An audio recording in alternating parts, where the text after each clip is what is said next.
right, mic check 1 2. Hello. I am back. Sorry I've been gone for so long. This is going to be Just Human episode 366. It's been, I don't know, I think I haven't made an episode in like 6 weeks. Apologies for that. I had some health issues in February that really had me down, and then just recently I've cracked a tooth, and so that has also had me down and in a lot of pain, and I'm in some pain right now.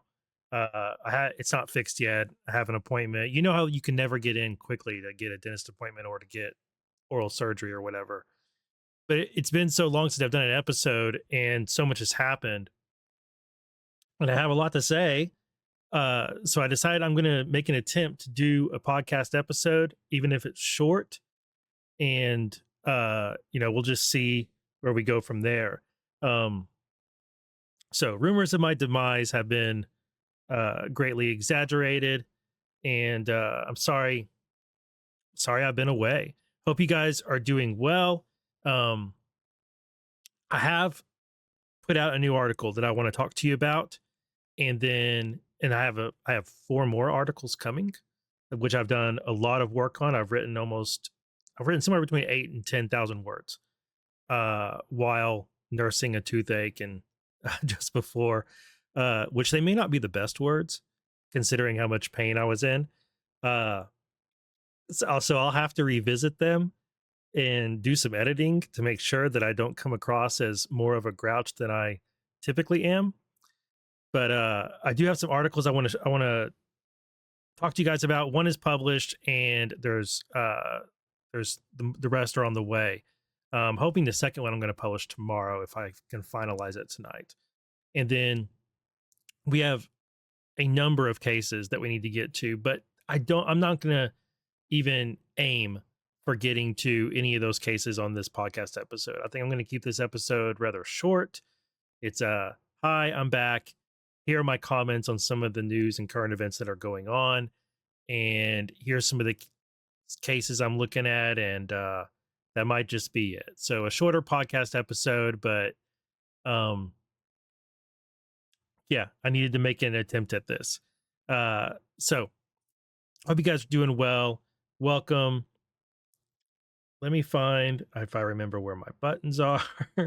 Oh my God, it feels like it's been 6 months. All right, so my link tree is in the description of the show. It's also in my profile, wherever you're watching or listening to this. And on my link tree, you can find all the places to follow me, all the places to watch the show, all the ways you can listen to the show, and all the different ways you can support the show. Thank you very much everybody who makes purchases at my affiliates, Benson Honey Farms, Bootleg Products, and Manly Cans. Those of you who buy me coffee and keep me caffeinated, I very much appreciate it over at Ko-Fi.com. I'm on Truth, and I'm on Rumble, and I'm on YouTube, and I'm on Substack. JustHuman.substack.com is the best place to follow me, I think, unless you want some of my shorter stuff like on X. But over on JustHuman.substack.com is where I do my long form articles. It's where I do my Just Cases newsletter, and it's where I put out the podcast, as well as occasionally some longer form videos like the one on the Alex Preddy shooting. And this brings me to the article I want to talk about. So I do the Just Cases newsletter, which keeps track of all the different political espionage cases that I follow, mostly criminal. Occasionally there's a civil one that I'm following. And with the Asif Merchant trial that just happened, which Asif Merchant is a case that I've been following since the very beginning, and I've done several videos on it. You can find a playlist on it on my Rumble and my YouTube. I've been fascinated by that case since Asif Merchant was first arrested. He's an Iranian he's Pakistani, but he was employed by Iranian intelligence services in the IRGC, and he was paid to and instructed to come to America and hire hitmen for the purpose of carrying out 3 separate acts. One was to steal documents. 2 was to assassinate political figures and government officials in the U.S. And 3 was to hire a few dozen people to create a fake protest alongside the assassination attempt, and that would allow for the assassins to either cover their tracks on the way there to setting up or allow them to escape after they had performed the assassination. So his trial just happened and he was convicted. Sentencing is awaiting. And that trial occurred right after Ryan Ruth, another assassin, was sentenced to life in prison. And it occurred to me I wanted to talk about both cases in detail. And I started thinking about all the different assassination plots against President Trump, which Asif Merchant, specifically the names of Trump, Joe Biden, and Nikki Haley came up as people that were potential targets. And Trump being the one that was most likely who they were going for.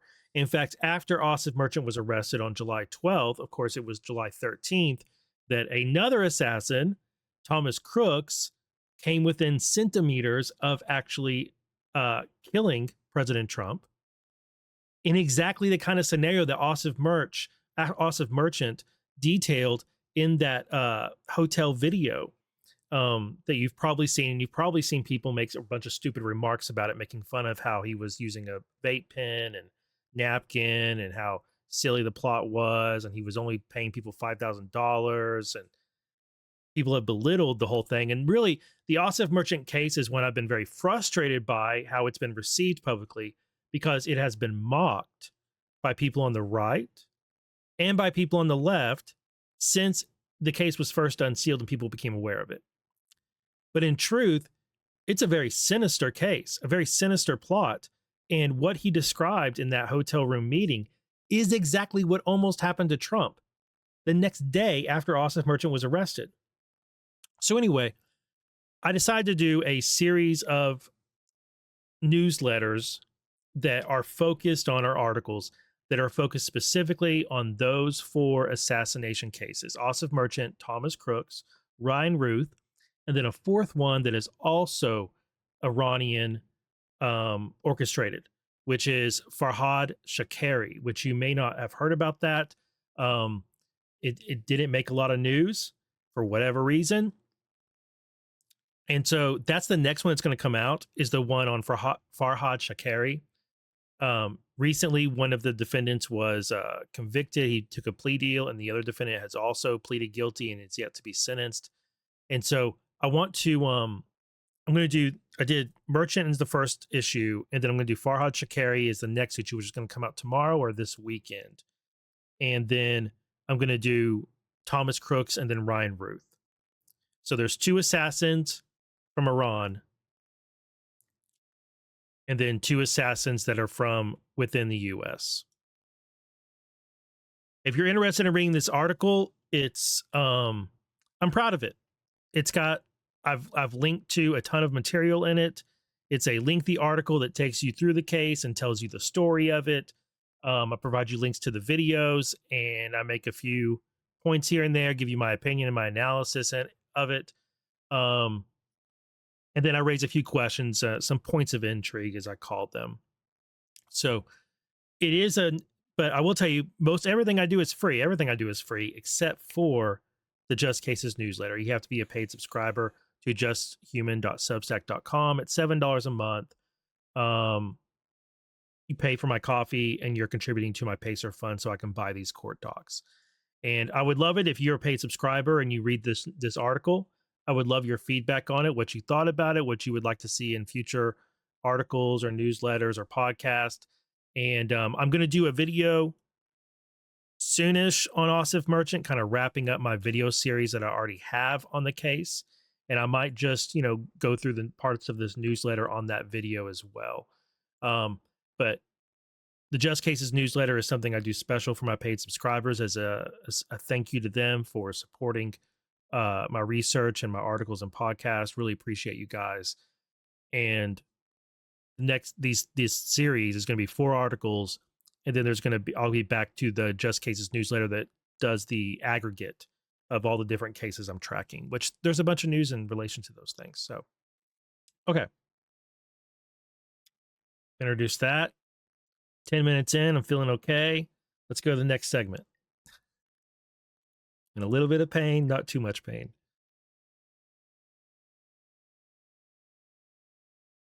Been bad, bro. It's been bad. Been sleeping with an ice pack on my face. Sucked. And it really sucks. See, I'm venting to you guys. See, in a large part, or at least to a significant degree, I need this podcast just so I can get some things off my chest. And it's therapeutic. And sometimes it's therapeutic to just bitch about your health issues. Now that I'm in my 40s, oh man, I'm starting to get why old people will vent about their health issues, and you're just like, man, why are they always talking about the same things and about their aches and their pains and their illnesses? Okay, now I'm starting to get it. Starting to get it, and I hate that, because that, maybe more than anything, that makes me feel old. That I feel that urge to vent about such things to other people. Okay, I shouldn't overshare. Um, but I want to say to you guys that I'm a little bit pissed off that I was down in February because of some health issues that just like kept me down and away from the mic. And then as soon as I start feeling better, I cracked a molar, probably on an almond. And I'm ticked off about that. I'm ticked off that I started feeling better and started preparing shows and was ready to come back like 2 weeks ago, and his stupid tooth broke. But it goes like that sometimes, and it's also my own fault for not, well, for shoving drugs in my mouth and leaving them in there, passing out with drugs in my mouth and deteriorating my teeth during a very irresponsible time during my life. So I'm also ticked off because of mistakes I made 20 years ago I'm still paying for. Funny how life does that to you, right? Okay, speaking of mistakes made years and years ago that we are paying for but are now correcting, which is what I'm doing this podcast. I'm correcting some mistakes, getting back at it. All right. I want to talk to you guys next about Iran. So, I'm sure y'all have a range of thoughts and feelings about the war with Iran. I'm I don't know. I'm a little bit perplexed with how a lot of people on the right have handled it, but my sense of how many of those people are and what they represent as far as MAGA is a little bit skewed, because online is also skewed from reality, because most people aren't online. When you're dealing with people online and you're looking at people's comments and reactions online, you're looking at a specific demographic, and you're also looking at foreign influence operations as well, which I'm going to talk about. But as we launched operations Epic Fury, and US and Israel joined together to finally remove the Iranian regime and threat, I felt overwhelmingly I voted for this. I voted for exactly this, and I'm saying that because it's it's kind of like a meme. It's kind of a thing we say about Trump when he does something we like. But no, I mean it. I very literally supported Trump and voted for him because of his willingness to stand up to threats like that posed by Iran, which is one of the most significant threats on the globe and has been for almost 50 years. And if you're not aware of the threat that Iran is and has been, at least was, thankfully now, not that they're not a threat at all now, but they're much reduced. Their capabilities are much reduced. If it's somehow missed you the significance of the Iranian threat and what they've been up to for 50 years, and if it's somehow you did not realize that Trump was an Iran hawk, I mean, I don't know where you've been. I don't like how did you miss that? Trump has been talking about the need, and this is a hostile article against him right here, but it has some quotes from Trump going all the way back to 1987. where he said the United States should attack Iran and seize some of its oil fields in retaliation for Iran's bullying of America. He has a track record going back to 1987 of being an Iran hawk. And I knew this. I knew this during his first term, and it was one of the things that switched me from being cynical about Trump in his first term or during 2016 being cynical and really made me like the guy. It's one of the key things that turned me on to Trump and made me think, man, there's a lot of things about Trump that I don't really jive with, but man, on foreign policy, the guy is on his military support and law enforcement support and SCOTUS picks and all of these things. Like, man, I love this guy. In 1988, Trump said, I'd be harsh on Iran. They've been beating us psychologically, making us look like a bunch of fools. One bullet shot at one of our men and ships, and I'd do a number on Karg Island, which we've done that. I mean, Karg Island, we've completely obliterated everything there now. And if you don't know what Karg Island is, look it up.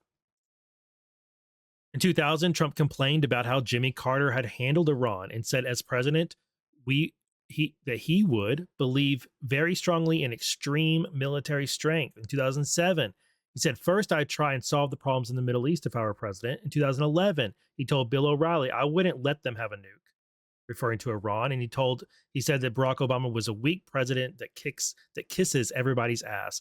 Trump would kick people's ass. In 2020, after killing Qasem Soleimani, remember when that happened? Trump warned that any retaliation from Iran would result in hitting Iranian cultural sites very fast and very hard. And in 2024, after intelligence officials told Trump that Iran was attempting to assassinate him, that's one of the assassination plots I covered in this article, the key one. Asif Merchant's the main assassination plot he's talking about there.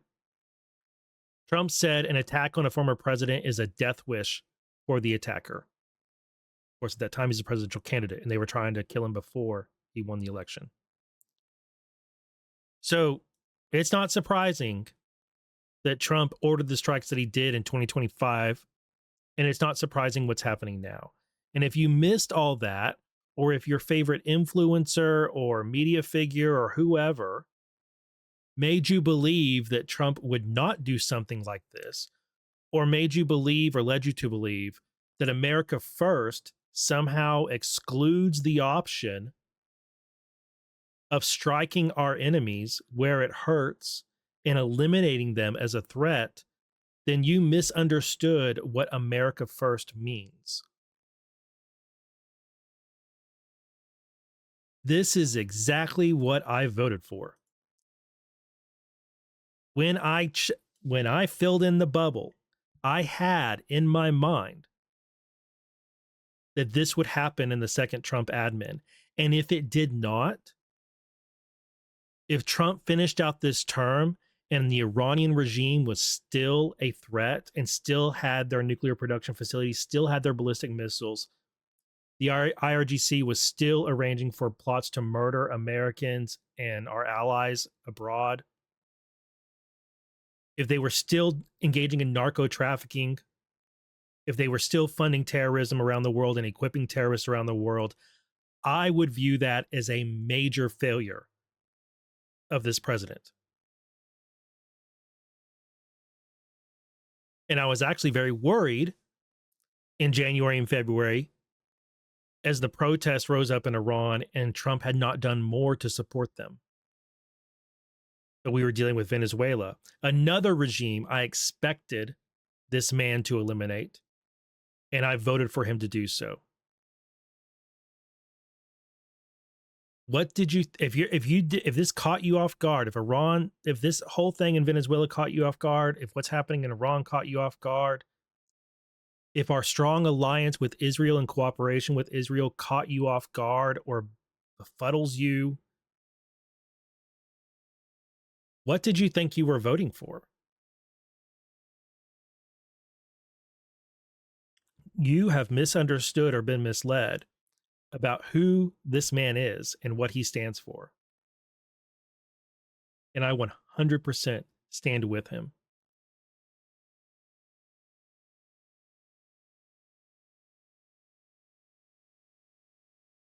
I'm in my 40s, but I'm not 47. However, I'm fully aware, or I shouldn't say fully, I'm very much aware that Trump is not starting a new war.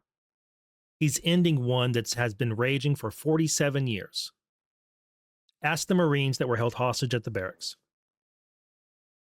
Ask the family and the Navy sailors who lost.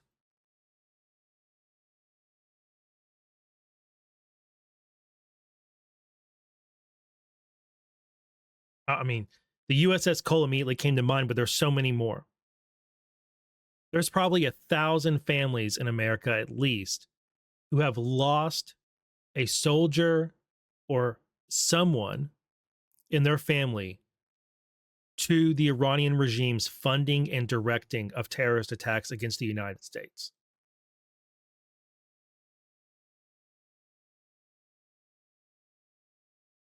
I don't know what portion of IEDs in Iraq and Afghanistan, but it's particularly Iraq, were created using components and materials that were acquired from Iran, but it is significant. I've seen various figures floating around, but we're not talking a couple dozen soldiers were hit by IEDs that were created using materials from Iran. No, we're talking hundreds and hundreds of IEDs, if not thousands, that were made possible, that were sponsored by the same Iranian regime that Trump is eliminating now.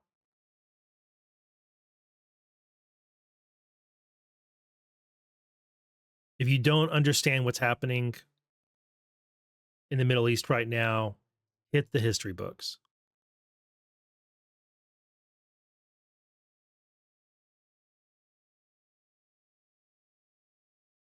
President Trump has been very clear on Iran. This is not new. This is not new.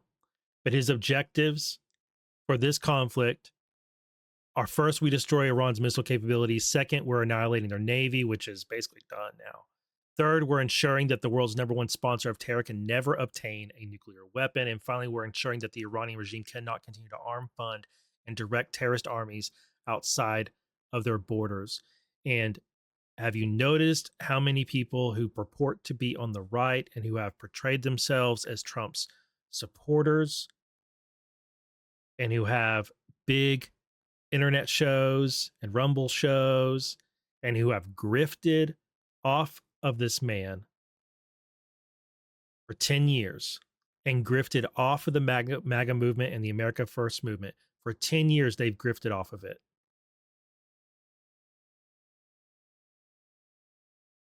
And they are somehow confused about what's happening. And they are somehow caught off guard by it.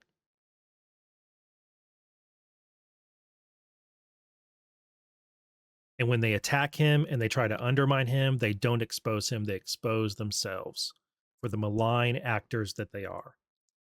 More of that on that in a minute. We got here. We got to the point where action of this magnitude was needed because during the Carter administration, the United States was weak, and so were many other Western nations, including France. And France and the UK still are weak. They were weak then too. And instead of confronting despotic, cruel authoritarianism and theocracies in the Middle East,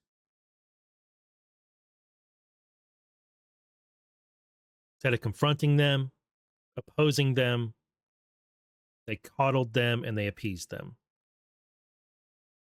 And then when the USSR began making friends with them and influencing them and doing various economic deals and military deals with them, the West looked away. And as Soviet weapons and criminal organizations formed business syndicates with them, the West looked away.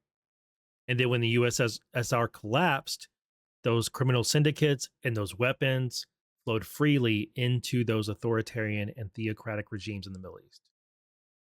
Russia's thugocracy, which is what Russia has been since the 90s, it's a thugocracy. Putin is the chief thug. He's the Don. He's the biggest thug. and then he's surrounded by a bunch of other thugs. Russia's thugocracy armed these Middle East countries and allied with them. And then the rise of China enriched these regimes because China is oil poor. And its industrialization requires a lot of petroleum products. And so they have been to the tune of 30+% importing from the Middle East. Those authoritarian states use their oil to fuel the industrialization of China. And they got even more rich. Decades of appeasement by Western administrations allowed these nexuses, or nexi, whatever the right word is, to form, and it kept the world driving toward either a pivotal moment of confrontation, like we're at right now, or a century of miasmic retreat, the corrosion of ideals, the degradation of liberty, and the dimming of the light that the West had lit and carried for the world. And that's what weakness gets you. That's what the weakness of the Carter era got us. That's what the weakness of the Clinton era got us. That's what the weakness of the Obama era got us. That's what the misguided Mideast adventures of the Bush admin got us. It resulted in the West being in retreat. And it resulted in the light that the West carried for the world, the light of liberty, being dimmed. The Trump era is shattering that nexus. It's reorienting in the West, and it's forcing the confrontation that has been long in coming and is much preferable to another century of the West in retreat and liberty in retreat.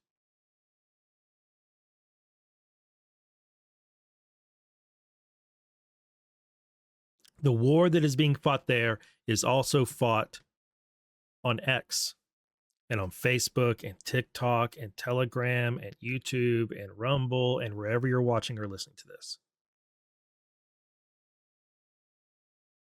Because the information age has brought about weaponized information. And that weaponized information leads people to adopt erroneous beliefs and flawed understandings. And when confronted with conflicting information, such as reality, some evidence, or some disclosures, individuals then face a choice. Do they adjust their beliefs, refine their understandings, or reject the facts that are before them? And we have watched many people who have been confused recently, but over these past several years, as the information war has raged on, be confronted over and over again. Wait a minute. There's a contradiction here.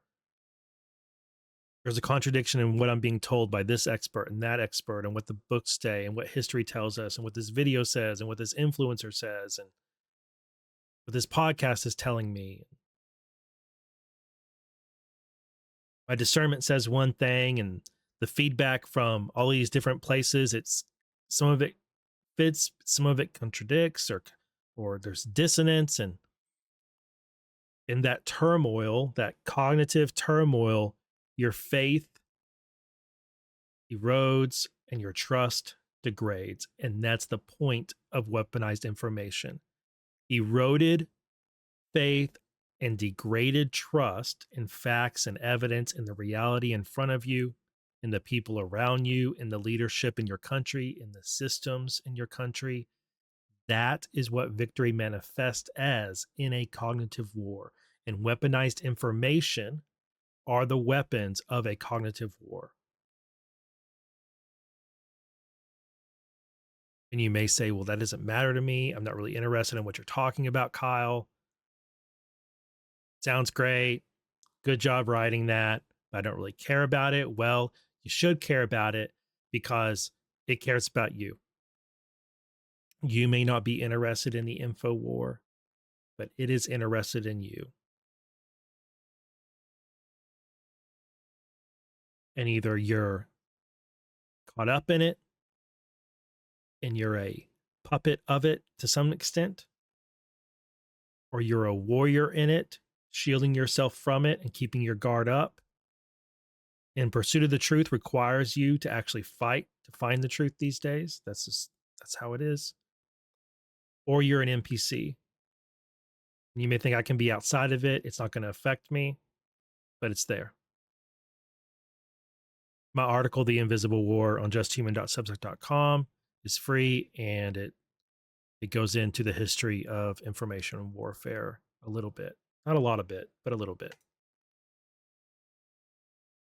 And unfortunately, those things that are interested in you, the info war, the weaponized information that finds you and the operators who peddle it, unfortunately, their malign influence, which is funded by Iran, funded by Russia, funded by the CCP, unfortunately, their malign foreign influence campaigns have been highly effective. Those campaigns have contorted the views of Americans. That's why you see part of the reason. I shouldn't say why.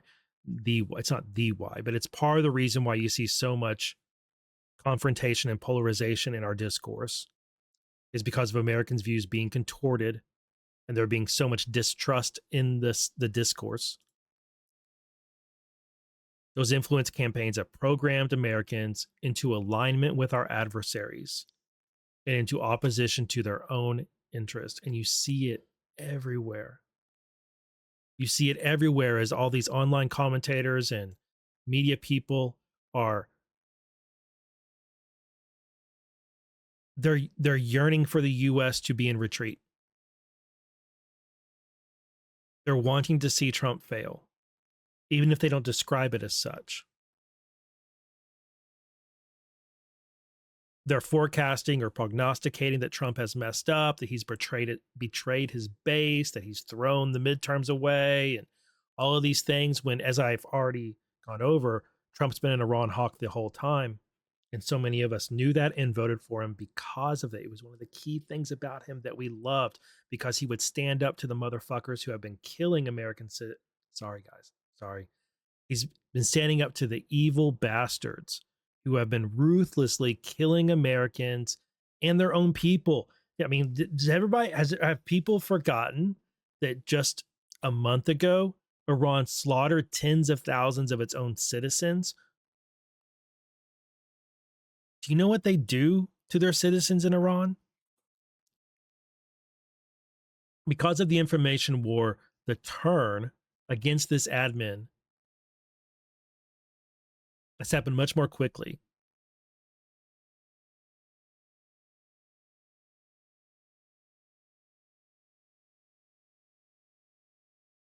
Not sure how much I'm going to go into this, but there's a few posts in this thread by Green Beret Nap Time I want to highlight. He's breaking down some of these malign foreign influence campaigns. And one that has popped up recently is this Jiang guy, okay, who portrays himself as a Beijing-based educator and a doctor, but he's not a doctor. But he shouldn't be taken seriously by the West, but you can tell he's part of an information campaign because he's suddenly come on site and he's getting people through propaganda and through influence, getting people to take positions that are contrary to America's interest and to their own interest. And the goal of these people like Jiang, like Alexander Dugin, another propagandist we're going to talk about in a minute, their ultimate goal is fracturing the American right. And they do that through information operations. You'll see that these people, this guy right now, he has over 100,000 followers. He describes himself as someone who analyzes the past to predict the future. But what matters is that on July 31st, 2025, Jiang publicly declared that Alexander Dugin is the world's greatest geopolitical strategist. And I got to tell you guys, Alexander Dugin is someone who has just crashed onto the scene in the American right. And he is an evil man. And he is a propagandist and a manipulator. And he has managed to infiltrate, especially the chronically online right-wing groups and program them with this ridiculous view of Russia and of Putin.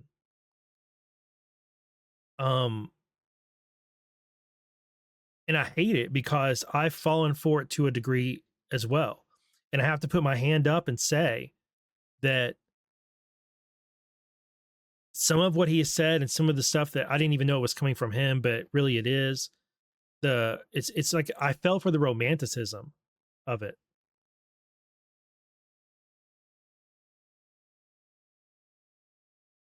Because naturally,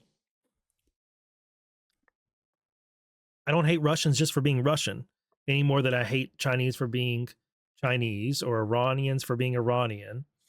I Canadians I got some beef with, but in Oklahomans because I'm from Texas, so there's a little bit there, but that's all in jest. It's the regimes I have a problem with, and it's the corruption and the moral failings and the opposition to individual liberty that I actually have a problem with. And you become my enemy whenever you want to take my rights away. Um, and so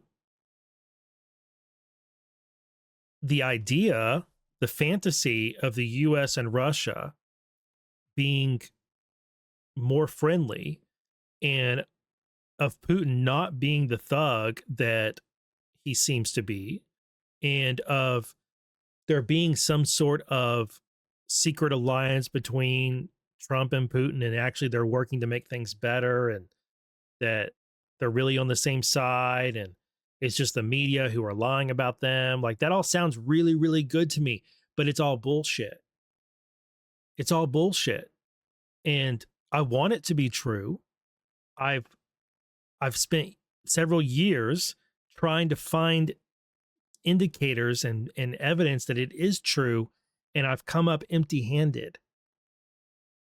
The one area I could find that there was some alignment was when it came to dealing with various terrorist groups in Syria and in Africa. But even that was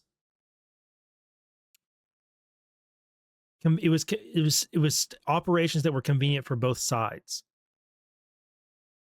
And because those terrorist groups were threats to things that both countries were doing in that area. So and then that region. So we cooperated with them on dealing with some terrorist threats, on dealing with Al Qaeda. But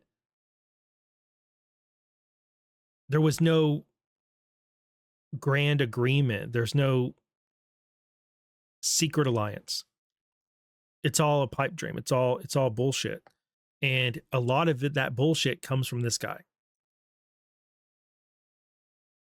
In his 1997 book, The Basics of Geopolitics, Dugan wrote, quote, "It is especially important to introduce geopolitical disorder into internal American activity, encouraging all kinds of separatism and ethnic, social, and racial conflicts, actively supporting all dissident movements, extreme racist sectarian groups, thus destabilizing internal political processes in the US." When you ask yourself, why are things so tense in the US politically? Why are people so extreme? Why are there all these radical groups that are popping up and radical ideas and why does it seem like we've fallen back when it comes to every area, whether it's stuff having to do with sexism or racism or capitalism versus socialism or immigration, like all these things. Why are there all these radical groups and there's just so much contention? There you go. That's why.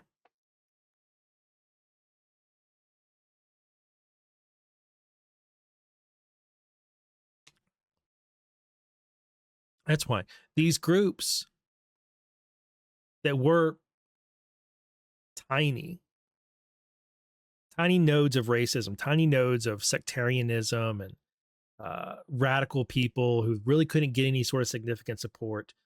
When the information age came along, they were able to find each other. And in the forums where they found each other and on the websites they created and in the Facebook groups and all of these things and on the chans and on Telegram and TikTok, people became more and more and more and more radicalized. And that radicalization gets support from bot networks and it gets funding and it gets demagogues and uh, agitators like this guy and his acolytes. Where did Nick Fuentes come from? This. Why is Nick Fuentes suddenly huge? This. And the purpose of it is destabilizing our internal politics. Do any of you think that our internal politics are not destabilized?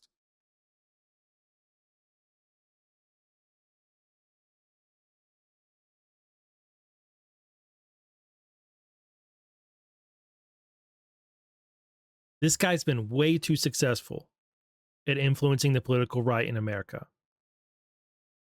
For a decade, roughly half the stuff you see on the alt-right, in the Groyper groups, on the Chans, Telegram, I had trouble with that word, Reddit, Twitter, and now X, in some sense can be traced back to this guy and to operations inspired by him.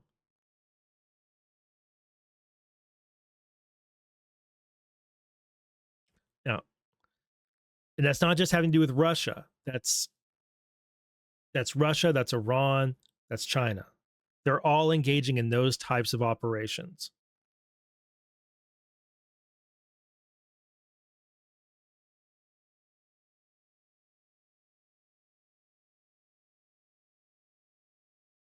So that helps explain the reaction we've seen. And it's, I mean, there's been, you know, there's kind of like this this idea that you don't attack people on your own side, and why you shouldn't gatekeep, and we need to focus on attacking the left, not people who agree with us, and all these things. And I really disagree with all that. I disagree with it. I think we should gatekeep.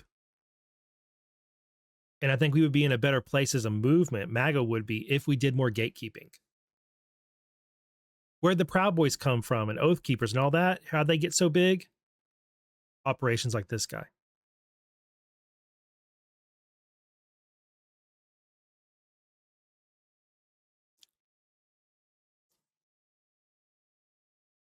I thought those came to mind because of gatekeeping.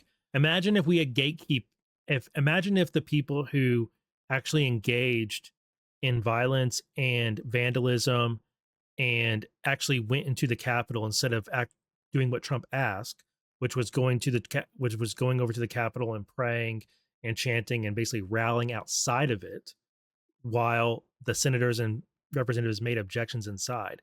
Imagine if we had gate kept out the Proud Boys and Oath Keepers. How differently January 6th would have gone. But that's just one example. And the Charlottesville thing, we need to gatekeep people out of that. I wish Trump would gatekeep more.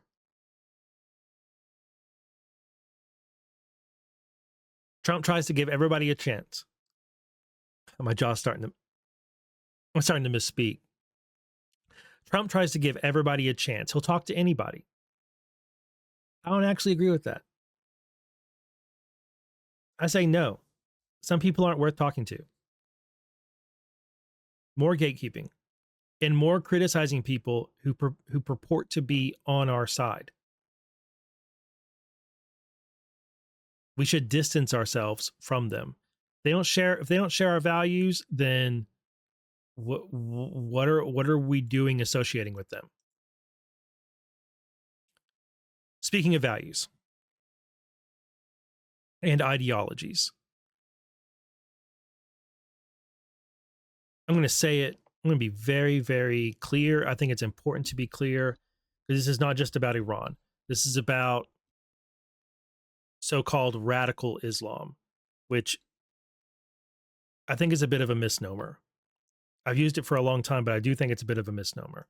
I want to call it radical Islam because I want to believe that there's such a thing as moderate Islam, as peaceful Islam. But I think that is also wishful thinking. Because Islam is an ideology that has undercurrents so pernicious. I really like how this guy put it. It has undercurrents so pernicious that it has unpicked the code of life itself. Walk into the sea and try and drown yourself. Your body will instinctively stop you because your DNA wants to live. But Islam has come up with a formula so wicked that people will take their own lives with a smile on their face and take the lives of others with them. With its principle of violent jihad and martyrdom, it is a death cult. Moreover, it is a continuation of the primitive practice of child sacrifice. It encourages parents to sacrifice their own children as suicide bombers in order to please their God.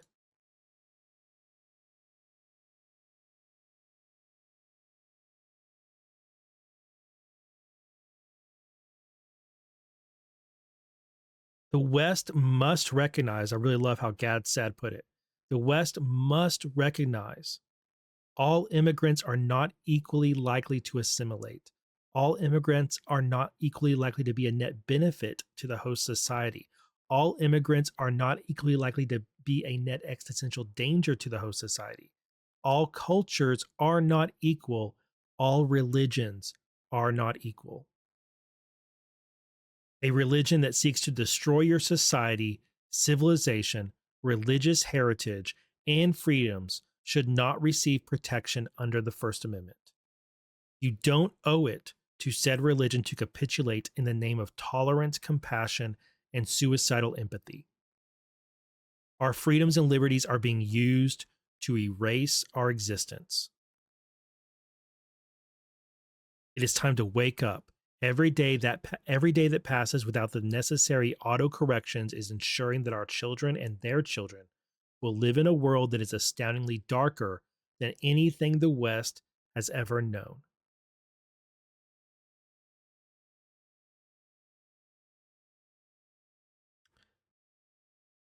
My natural disposition is to be tolerant and compassionate towards people of all faiths, whatever it may be. Believe whatever you want to believe. Practice your religion however you want to practice it, up to the point that it infringes on my rights or anyone else's. That's when we have an issue. And when you think of all the religions there are in the world, there is one that comes up over and over again, is not only infringing and limiting, seeking on its basis seeking to limit the freedoms of people in it and around it, but seeking to murder them in the name of their God. And that religion is Islam.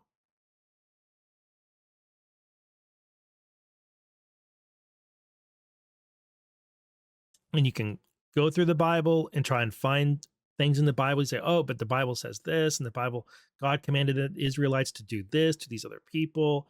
Look how horrible. Look at all these horrible things in the Bible. Yep, you sure can. You sure can. And those horrible things you're going to point out are all going to be nullified by Jesus Christ. So go ahead and show me in the Bible where Jesus Christ said that I should infringe on anyone's rights or do anything close to that. You won't.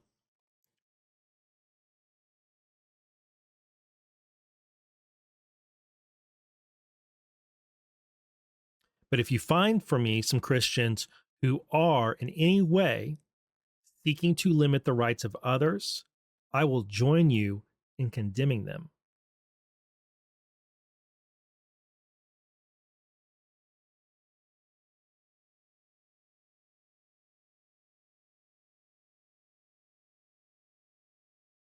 My disposition is to be tolerant and compassionate to all religions, but not all are equal.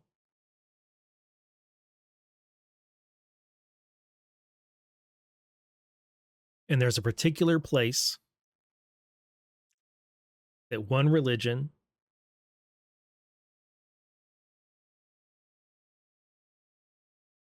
rules a society or rules multiple societies, and it tends to get a lot of people killed. And it is a threat to the West, not just to the US, not just to Israel, but to the West. And that place is Iran. And it has been a threat to its neighbors, to its own citizens, and to the West for 50 years.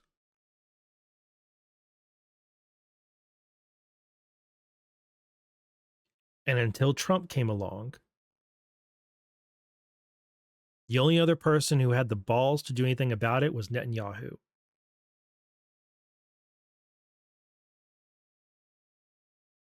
And I am sincerely thankful. We are so blessed that both Trump and Netanyahu are leading their administrations right now.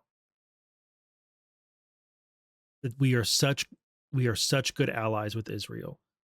If you don't know it, the whole anti-Israel bullshit and the anti-Netanyahu stuff that you see online is also coming from malign influence campaigns.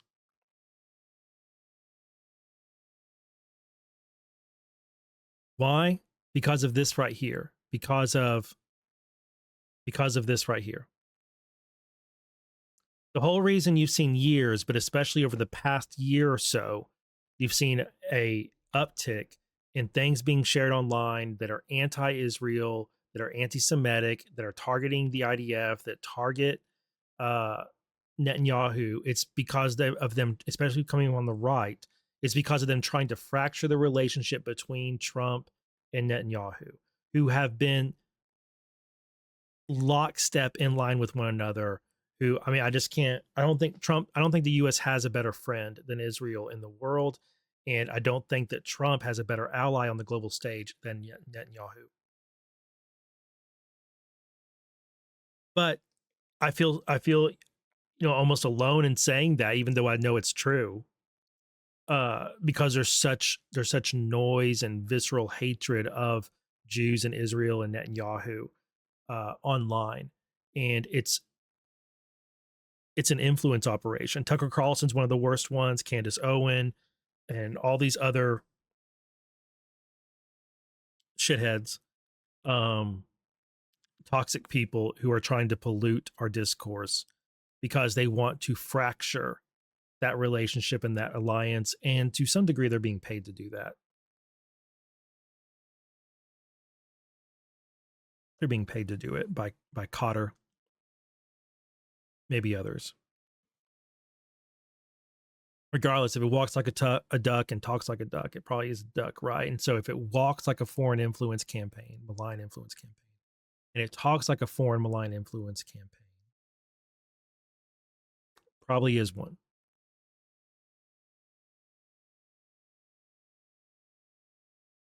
It was probably a really bad idea for Iran to attempt to assassinate Trump multiple times and to attempt to assassinate other members of his administration multiple times. It was a really bad idea for Iran to interfere in the past 2 US presidential elections. If you don't know about that, well, they did. They set up information operations, set up fake news websites, they used bot networks, they hacked state voter rolls, they hacked Trump's campaign and stole documents from it and then sent them to the Biden admin or the Biden campaign into media. They ran all sorts of disinformation operations and tried to kill him. And then they also messed up, Hezbollah and Hamas messed up, but especially Hamas, by attacking Israel on 10/7. And the whole reason you see so many conspiracy theories and all sorts of toxic garbage about that is to try and undermine Israel and do more harm to them, and then by extension, do more harm to the West and to America. But it was the worst. It was just a massive strategic error what Hamas did on 10/7.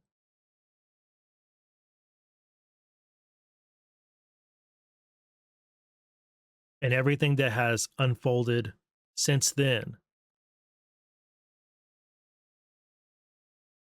Well, I shouldn't phrase it that way. Israel's response has been exactly what it should have been.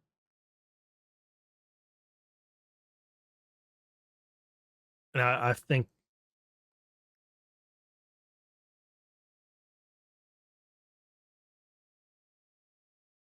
This has all just been the elimination of Hezbollah in Lebanon, of Hamas in Gaza, and now of the Iranian regime in Iran.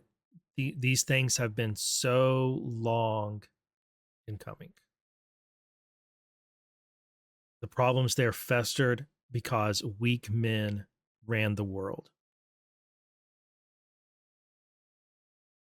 Finally, we have some strong men in office, and they have the power and the courage to do what needs to be done. And the world will be better for it.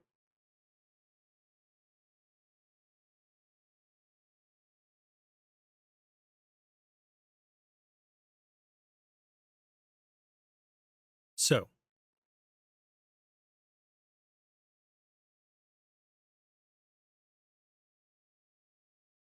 I think that's what I wanted to say.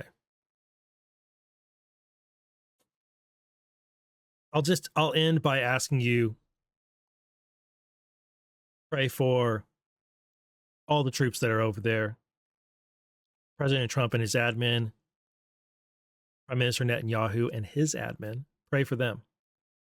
Pray for the IDF just the same as you pray for the US military. And there are some other allies that are joining in, some other NATO partners. It's about damn time. Hopefully, they will be inspired. Europe has suffered from radical Islam, just like citizens in the Middle East have, and across the world. Now, of course, this won't be the end of radical Islam, but Iran is the number one sponsor of terror, and that's undisputed. That's not some outrageous claim. That's been well known for decades, and people just look the other way. I would think that Qatar is probably second. Those snakes. Their tune is changing, though.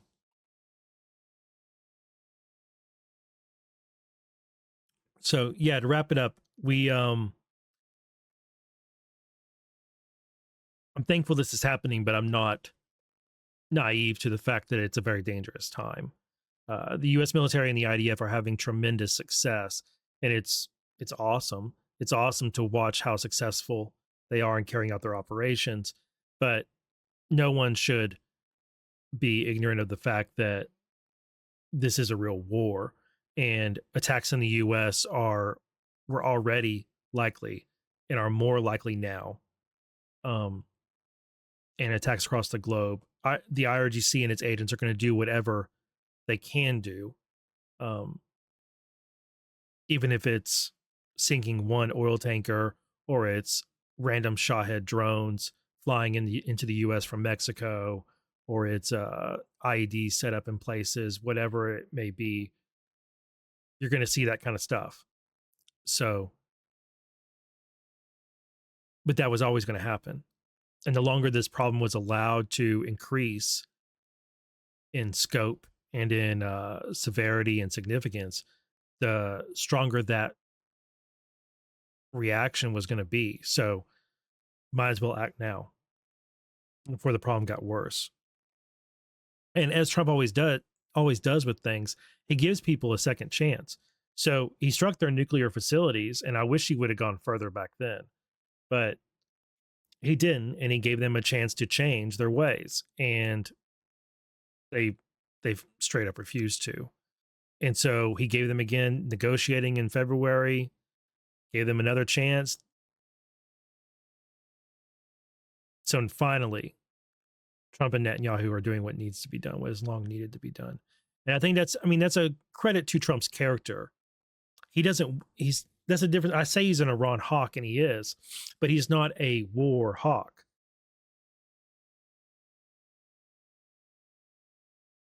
Tries negotiating first, tries diplomacy first. But you can't negotiate with people who not only want to kill you, they believe that killing you is of pleasure to their God. They believe, I'm not going to go into it again. Those of you who know the reality of this enemy, you should all be educated. If you're my age, or I mean, if you were born in the 2000s, you haven't really understood it. But I think most people listening to my podcast are very well aware of the enemy that we face in that region. So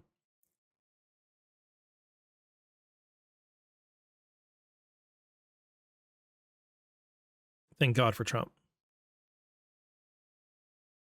God, did we come close to losing him? Centimeters away. So if you're interested in reading about the assassination plots against President Trump, justhuman.substack.com. First two articles are about the Iranian plots, and then the next two are going to be about the individuals, Thomas Crooks and Ryan Ruth. So, all right, I think that's about it. I think that's a good stopping point. And sorry if I went a little bit overboard, got a little impassioned there, but I do feel very strongly about this. So, as you can probably tell, and I wish you, I feel strongly about it, not out of a position of hatred, but out of a position of love for my country and a love for freedom. And as much as that kind of sentiment is mocked, I don't care. I don't care. I know what threatens my liberty and what threatens the liberty of people across the world. And I know what's necessary to see liberty, individual liberty, proliferate around the globe. And I know what stands in the way of that. And it's ideologies that are opposed to individual liberty. And the ideology of the regime in Tehran is very much opposed to individual liberty. And they have been killing Americans for 50 years.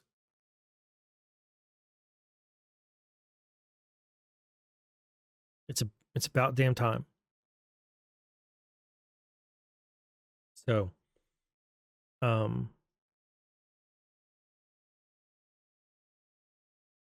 All right.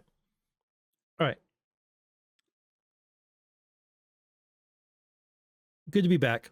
We have some cases to talk about. I'll leave Iran alone for a little while. We have some cases to talk about, and the ones that I am reading about right now for my next episode and for my next Just Cases newsletter that covers those are the Don Lemon case, where Harvey Dillon has said they've arrested all 39 people that invaded that church. And then there's some classified document stuff. And then there's Comey. So briefs have been filed on both sides in the appeal of the Comey case. And so I want to go over those with you, but it's going to be a very long video. And then there's the Antifa case in Texas, Maduro's case. There's a motion to dismiss and that to go over. So in the next podcast episode, I'm going to turn back to those criminal cases that I'm following, and we'll talk about those for a while. Let me know your thoughts on the newsletter, the latest article, and give me your feedback on this episode and what your thoughts are about Trump and the Iran war. Even if you disagree with me, go ahead and throw your thoughts in there. And yeah, stay blessed, guys. Stay human. Remember, you may not be interested in the InfoWar, but it's interested in you. And we've all been caught. We've all been fooled. I've been fooled at times. You've been fooled too. And, we're just human. We're all just human. All right. Stay blessed.